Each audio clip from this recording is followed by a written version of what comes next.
我叫真美。我和丈夫相遇在帮助无家可归者的活动现场，那时候的他总是在最冷的夜晚为那些蜷缩在路边的人搭帐篷送热汤。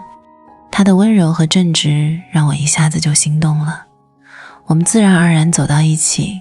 结婚后大家都说我们是最理想的夫妻，可谁也不知道，在我心底最深处藏着一个连我自己都害怕的秘密。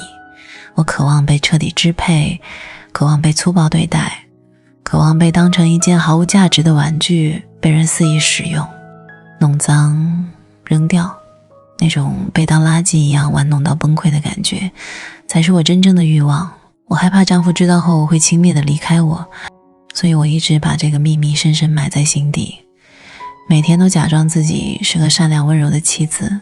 那天洗衣店的人上门取衣服时，我故意把3条内裤放在衣服的外兜里，这样做使心里既紧张又兴奋，心想如果他拿走1条，就说明他注意到了我，如果他拿走更多，那我就知道他或许愿意满足我那个见不得人的愿望。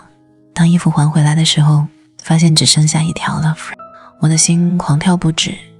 剩下的2条去哪儿了？他真的没发现，还是故意装作不知道？每一次想到这里，我都觉得身体发热，内心期待越来越强烈。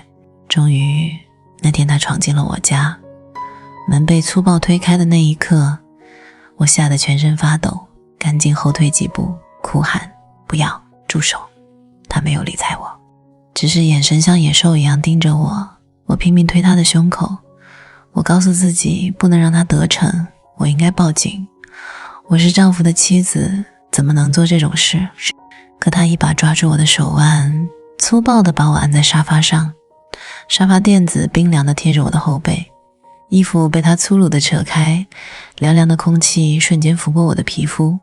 我发现自己的身体竟然诚实地湿了，我心里又羞又怕，为什么我会这样？为什么我明明在抗拒，心里却有一种可怕的满足感在慢慢升起？他把我当成玩具一样对待，动作越来越粗暴。我哭着求饶，脑子里全是丈夫的脸，可身体却一次又一次背叛了我。我从一开始的激烈挣扎，拼命推开他，到后来声音都哑了，只能咬着嘴唇强忍着。那一刻我既恨自己，又无法否认这种被彻底支配，被当垃圾一样玩弄的感觉，竟然让我前所未有的满足。当一切终于结束时，我瘫软在沙发上，头发凌乱，身上全是汗水和痕迹，呼吸还带着哭腔，看着他满足的眼神。我心里充满了愧疚和自我厌恶，我对不起丈夫，我怎么能享受这种事？可同时我又清楚地知道我再也回不去了。几天后，我听说邻居老人被投资诈骗骗了很多钱，我作为邻居决定去帮他讨债。我去了那个高利贷男人家，本来想理论，结果被几个男人围住，他们提出一个条件，如果我用身体换，他们就全额返还老人的钱。我一开始坚决拒绝，哭着说不可能，我有丈夫。心里又怕又怒，我怎么能为了钱出卖自己？可看着老人绝望的样子，我的心软了。为了帮他，我最终咬牙同意了。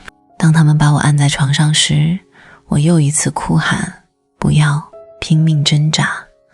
我的双手被死死按在头顶，双腿被强行分开，他们轮流压上来，我的眼泪不停地流，声音都哭哑了，喉咙火辣辣的疼，心里一遍遍对自己说，我这是为了救人，不是我自己想，可我的身体却这么诚实。